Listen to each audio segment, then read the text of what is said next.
우리는 세상을 살아가면서 여러 가지 빚을 지며 살아갑니다. 혹시 성도 여러분의 친구분 중 한 명이 3억 원의 빚을 지게 되어서 힘들어 한다면 어떻게 하시겠습니까? 정말 힘들고 어렵겠구나. 어쩌다 그렇게 되었느냐.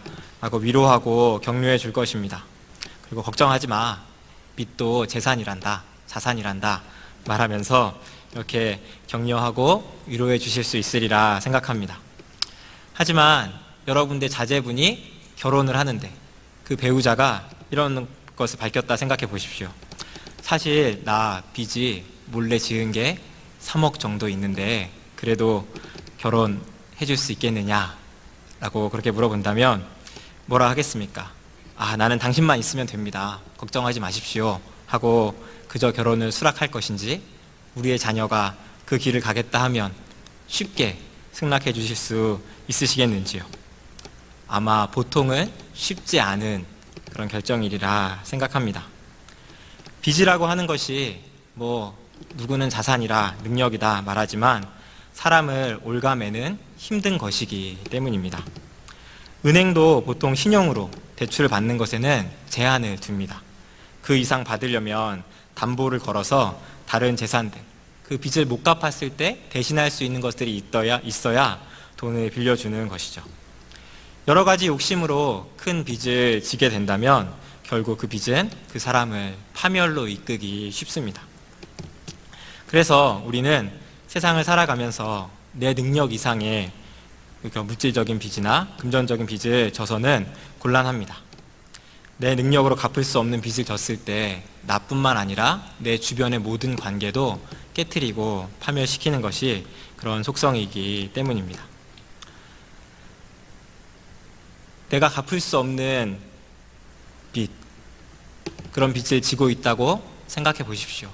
얼마나 갑갑하고 참 답답한 인생이겠습니까? 누구를 만나도 새로운 관계를 본다 할지라도 어떻게든 그 사람을 통해서 내가 좀 이걸 벗어나 볼 수 있지 않을까 하는 것을 생각하며 사람들을 만날 것이고, 빚쟁이들을 피해서 도망 다니며 쫓기는 삶을 살아야 할 것입니다. 이처럼 모든 관계들이 깨어지고 내가 갚을 수 없는 내 능력을 초과한 빚은 내 삶의 자유를 뺏어가고 파멸로 나아가게 하는 것입니다.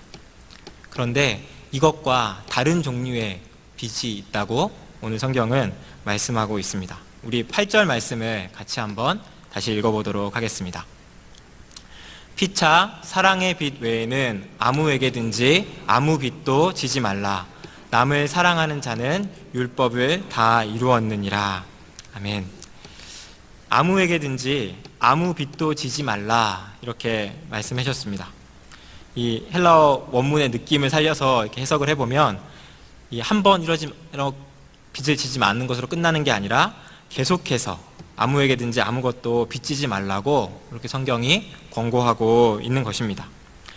우리가 살고 있는 사회에서 빚이 없이 살아가기는 참 쉽지 않지만 우리의 삶과 관계를 보호하기 위해서 빚지지 않도록 계속해서 노력하고 힘쓰라 하는 권면을 주고 있는 것입니다. 오늘 읽지는 않았지만 앞절인 6절, 7절 말씀을 보면 이 나라에 대해서도, 나라에 바치는 세금에 대해서도 이제 충실하게 감당해라 하는 것을 이렇게 말하는 것을 볼 수 있습니다. 이 빚은 빨리 해결하지 않으면 이자가 불어나고 더 커지는 것처럼 여러 가지 긴장들을 가져오기 때문입니다. 그래서 이런 긴장들이 그리스도인으로 하여금 변화된 삶을 살아가는데 걸림이 될 수 있기 때문에, 사단이 회방할 거리를 제공해 주는 것이 될 수 있기 때문에 빚지지 말라고 하신 것입니다. 그런데 한 가지 예외로 두신 것이 있는데 그것이 무엇이냐면 사랑의 빚을 지는 것이라고 말씀하고 있습니다. 빚과 발음이 제가 안 좋네요. 빚과 선물의 차이가 무엇일까요?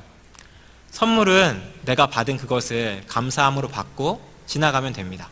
그런데 빚은 내가 받은 다음에 반드시 되돌려줘야 하는, 되갚아야 하는 것입니다. 그래서 다른 것은 빚지지 말아도 사랑의 빚은 지어라 라고 말하고 있습니다. 내가 사랑의 빚을 진다면 사랑으로 그 빚을 갚아야 하기 때문입니다.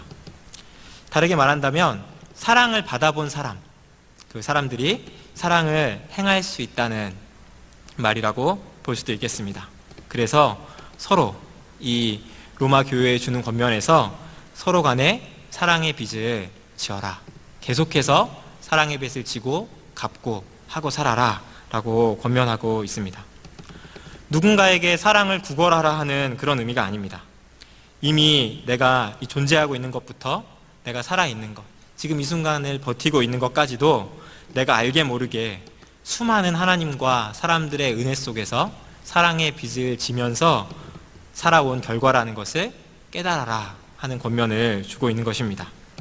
많은 사람들로부터 사랑의 빚을 이미 졌기 때문에 내가 지금 이처럼 살아 숨쉴 수 있고 지금 나에게 있는 것들을 누릴 수 있다는 것을 알아라 라고 하시는 것입니다. 이것을 깨달아야 다시금 내가 빚진 것을 기억하며 사랑을 베풀면서 내게 있는 것으로 나누고 섬기는 삶을, 빚을 갚는 삶을 살 수 있기 때문입니다. 우리가 사랑의 빚을 지고 살고 있다는 것, 한번 예를 들어보겠습니다. 우리가 태어난 것부터 부모님의 큰 사랑의 빚을 지고 태어났다 하겠습니다. 우리 중에 어느 분이 내가 태어나고 싶은 시대, 태어나고 싶은 나라, 태어나고 싶은 부모를 정해서 태어나신 분이 있습니까? 나는 이 나라에서, 대한민국에서 1983년에 목사님 아들로 태어날 거야. 하나님께 돈을 주고 거래를 해서 나신 분이 아무도 없으리라 확신합니다. 우리가 태어난 것은 하나님의 계획하심 아래서 부모님의 사랑과 희생, 헌신을 통해서 이 땅에 태어났습니다. 그리고 지금까지 살아오게 된 것이죠. 부모님께 이 받은 사랑을 우리가 조금 효도한다고 어떻게 갚을 수 있겠습니까? 물론 효도하며 섬기는 데 힘써야 하지만 부모님께 받은 사랑은 효도로 갚는 데에는 한계가 있다 생각합니다. 그래서 이 부모가 자식 간에 있는 사랑, 그 관계를 내리사랑의 관계라고 하는 것처럼 아래에서 위로는 도저히 그 사랑을 갚을 길이 없는 그런 사랑입니다. 그저 부모님의 받은 사랑에 감사함을 깨닫는다면 효도하고 또 나의 자녀에게 부모님께 받은 사랑을 베풀어 줌으로 그 사랑을 흘려보내는 것이 우리가 할 수 있는 그런 일이죠. 그렇다고 부모님들은 또 자녀에게 꾸어주기만 하는 것은 아닙니다. 돈을 많이 벌어놔서 나는 빚이 아니라 유산을 많이 물려줄 거야 라고 하시는 분들이 혹시 계신다 할지라도, 그렇게 죽는다 할지라도 죽고 나면 그 마무리를 누가 합니까? 자녀들이 하게 됩니다. 살아있는 동안에는 잘 이렇게 내가 번 것으로, 해준 것으로 사랑의 빚을 갚을 수 있지만 죽은 뒤에 이렇게 자녀에게 지는 사랑의 빚은 갚을 길이 없는 것입니다. 나라에 대해서도 마찬가지입니다. 이러니 저러니 우리나라에 대해서 비판하고 말하는 사람들이 많이 있습니다. 안타깝게도 젊은 사람들 중에서는 헬 조선이다, 지옥과 같은 한국이다 라고 비하하며 비판만 하기도 합니다. 하지만 우리가 기억해야 할 것은 우리나라의 도움과 보호 아래 우리가 지금 안전하게 태어나서 지금까지 살고 있었음을 기억해야 합니다. 인정해야 하는 것이죠. 그래서 이 하나님께서 이 나라를 세우셔서 하나님의 일을 하시기에 앞에 6절, 7절에 아까 언급드린 것처럼 나라에 대한 빚이라고 할 수 있는 세금을 잘 내라, 나라에 대한 의무를 잘 감당해라 요구하시는 것입니다. 모든 권위는 하나님께서 세우신 것이고 하나님께서 세우신 국가의 권위가 잘 지켜지고 이들이 하나님의 일꾼이 되어서 나라를 잘 다스릴 수 있도록 또 협력하는 삶을 살아야 하는 것입니다. 그것이 다 갚을 수는 없겠지만 우리나라가 나를 지켜주고 보호하고 여기까지 있게 해준 것에 조금이나마 은혜를 갚는, 사랑의 빚을 갚아가는 것이 될 것입니다. 이 땅에 복음을 전해준 선교사님들을 생각하면 어떻습니까? 이들의 수고와 헌신을 통하여서 이들이 생명을 아끼지 않고 자기의 삶을 자기를 위해 쓰지 않고 헌신했기 때문에, 던졌기 때문에 우리가 복음을 듣고 구원을 얻으며 하나님의 의뢰 아래 살아갈 수 있게 되는 지금을 누리고 있습니다. 이 사랑도 무엇으로도 그들에겐 갚을 수 없는 것이죠. 할 수 있다면 우리도 힘써 복음을 전함으로 사랑의 빚을 흘려보내는, 갚는 일을 할 수 있을 것입니다. 무엇보다 우리는 하나님께 말할 수 없는 빚을 지고 있습니다. 우리를 창조하시고 죄인으로 반역하였지만 끝까지 하나님을 벗어나려 하고 하나님의 말씀을 온전히 순종할 수 없는 연약한 자이지만 우리를 멸하지 않으시고 보존하시고 예수 그리스도의 그 십자가 은혜 아래서 구원하시는 그 사랑, 때마다 일마다 피할 길을 내주시고 우리의 기도에 응답하시며 우리를 도와주시는, 우리를 이끌어 가시는, 우리의 구원을 완성시켜 가실 그 하나님의 사랑과 은혜는 그것 무엇으로도 갚을 수 없고 셀 수도 없는 그런 은혜인 줄 압니다. 많은 예를 들었습니다. 이처럼 우리는 하나님께 그리고 이 세상에 많은 빚을 지고 살아온 사람이라는 것을 인정하실 수 있을 겁니다. 이것을 깨달은 후에 우리가 해야 될 반응은 다 갚을 수는 없다 하더라도 이 사랑의 빚을 지고 사랑할 의무를 행함으로 갚아가는 삶을 살아가야 하는 것, 그것이 오늘 말씀이 우리에게 요구하고 있는 것입니다. 8절 말씀 초반부를 제가 다시 읽어드리겠습니다. 피차 사랑의 빚 외에는 아무에게든지 아무 빚도 지지 말라 하는 이 말씀, 이것을 정리해 보자면 계속해서 서로 사랑의 빚을 지고 또 그 빚을 갚아나가는, 서로 사랑해야 함을 강조하는 말씀이라고 정리해 볼 수 있겠습니다. 이렇게 사랑의 빚을 지고 사랑하는 삶을 통해 얻게 되는 것이 무엇이겠습니까? 8절 후반부에 말씀하고 있습니다. 이렇게 남을 사랑하는 자는 율법을 다 이루었다 라고 말씀해 주십니다. 율법을 다 이루었다는 것, 하나님의 모든 율법을 다 이루신 분은 예수님밖에 없습니다. 예수님께서 모든 율법에 순종하심으로 하나님에게 마땅히 돌릴 영광을 돌리셨고 의로움을 이루어 주셨습니다. 그 의로움이 우리에게 전가되게 해주셔서 우리에게 구원을 가져다 주셨습니다. 그 예수님께서 우리에게 율법을 정리해 주신 것이 있는데 잘 아시는 대로 하나님을 내 몸과 같이 사랑하고 이웃을 사랑하는 그 삶입니다. 이 사랑의 빚을 지고 서로 사랑하는 것, 이것이 하나님이 예수님을 통해 우리에게 허락하신 새로운 생명 안에서 믿음으로 살아가는 삶입니다. 율법을 이루고 완성해 가는 그런 삶이 우리가 사랑하는 삶인 것입니다. 하지만 우리는 연약한 육신을 가지고 있고 여전히 죄의 유혹을 계속해서 받습니다. 율법을 성취하기는, 이루기에는 너무나도 부족하고 어려운 자이지요. 우리 9절 말씀을 같이 읽겠습니다. 시작.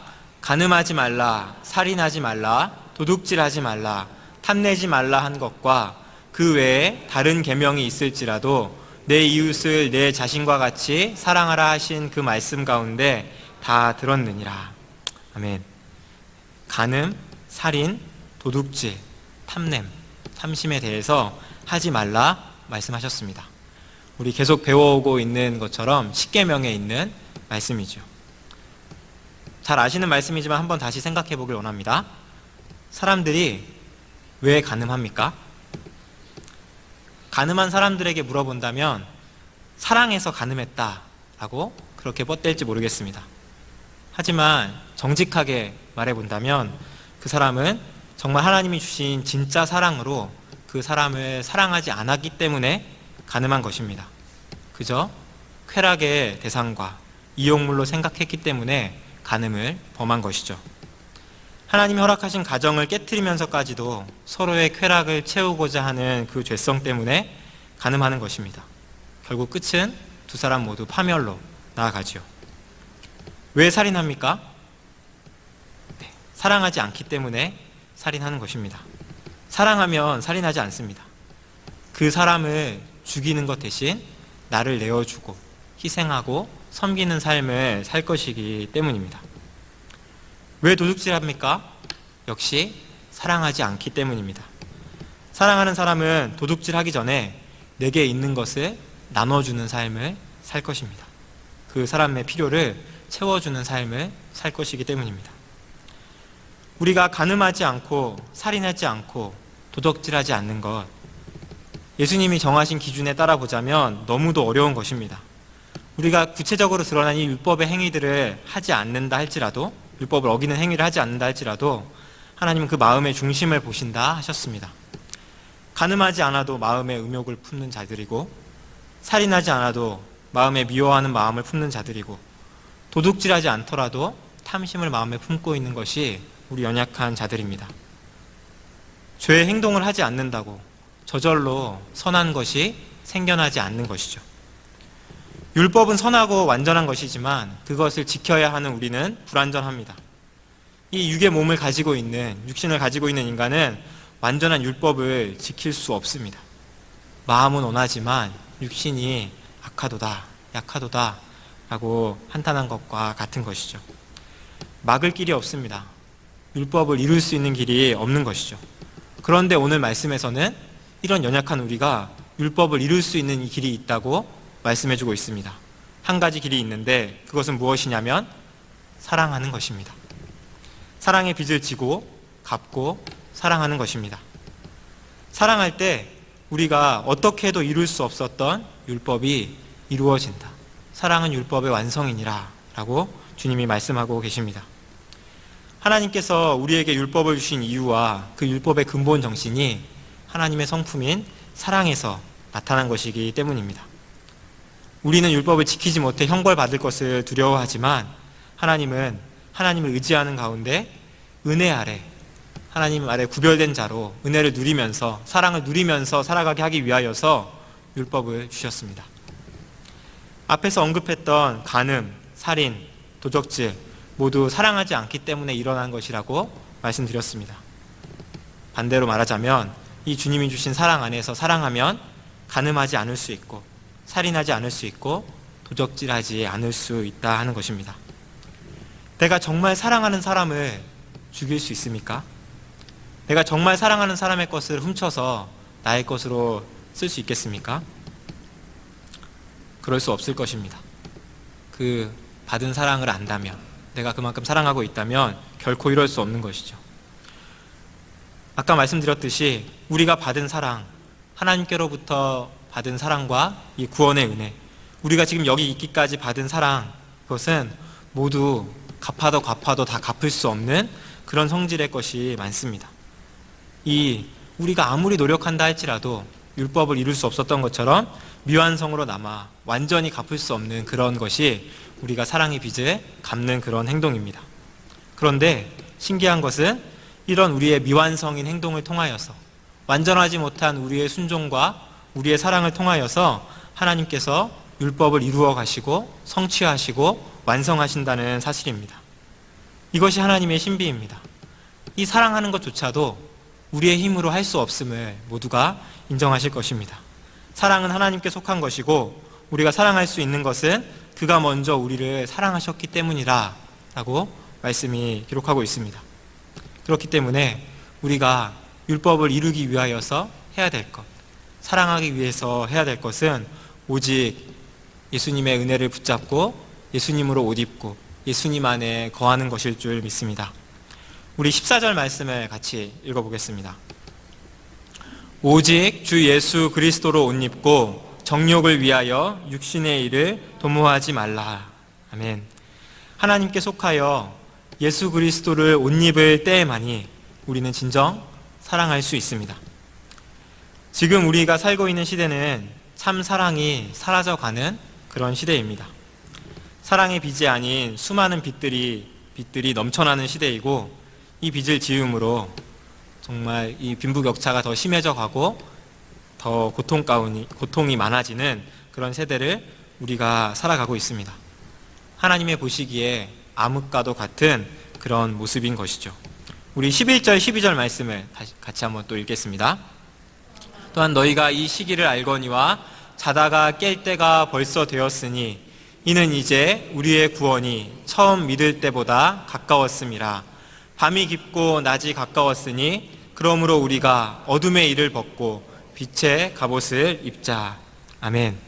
지금 이 시대가 자던 것에서 깨어 어둠의 일을 벗고 빛의 갑옷을 입어야 할 때라고 그렇게 말씀하고 있습니다. 우리 사랑의 왕이신 예수님이 빛이셨던 것처럼 예수님을 옷 입고 예수님께 속하여서 하나님을 사랑하고 이웃을 사랑해야 하는 삶을 살아가기를 하나님께서 우리에게 요구하시고 원하시고 있다 하는 것입니다. 우리가 그렇게 예수님을 옷 입음으로 사랑하며 나아갈 때 이 땅에 수많은 사랑의 빚진 자들이 또 생겨나고 또 그 사랑을 통해 하나님을 알게 되고 이 땅에 하나님의 은혜가 충만히 흘러나가는 그런 변화들이 일어날 줄 믿습니다. 우리가 사랑하는 것 참 부족하지만 예수님을 붙잡고 의지하여 그것에 속해서 사랑하는 것이라 했습니다. 구체적으로 무엇을 할 수 있겠습니까? 사랑하는 사람을 위하여서, 사랑의 빛을 받기 위하여서 또 우리 나라를 위해 기도하는 것이라 생각합니다. 예수님 안에 속하여서 주님, 내가 갚을 수 없는 이 사랑의 빚을 주님께서 갚아주시고 채워주시기를 원하는 마음으로 그들을 위해 기도하고 나라를 위해 기도하는 것, 그것이 사랑의 빚을 갚아가는 시작이 될 것입니다. 그것을 통해 연약한 우리이지만 어떻게도 율법을 이룰 수 없는 그런 자이지만 율법이 그냥 폐기된 것이 아니라 우리가 이런 사랑의 수고, 기도의 수고를 감당해 갈 때 하나님께서 이것들을 받아주셔서 율법을 완성시켜 가시는 줄 믿습니다. 이 하나님의 마음을 기억하시고 이 땅에 하나님의 은혜를 충만히 흘려가시는, 마음껏 사랑의 빚을 지고 갚아가시는 성도님들 되시기를 주의 이름으로 축원합니다. 사랑과 은혜가 풍성하신 하나님 아버지, 연약하고 부족한 우리에게 사랑으로 다가와 주셔서 주님의 사랑을 알게 하여 주시고 우리가 받은 사랑의 은혜들을 깨닫게 하시니 참으로 감사드립니다. 이것을 다 갚을 수 없는 연약하고 무능력한 자이지만 예수 그리스도를 옷 입음으로 주님의 은혜를 붙잡고 주님께 기도함으로 이 사랑의 빚을 갚아가는 자들이 되고자 합니다.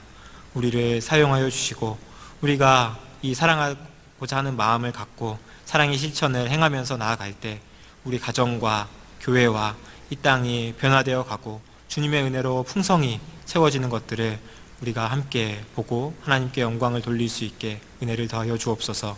주님께 맡기오며 예수 그리스도의 이름으로 기도하옵나이다.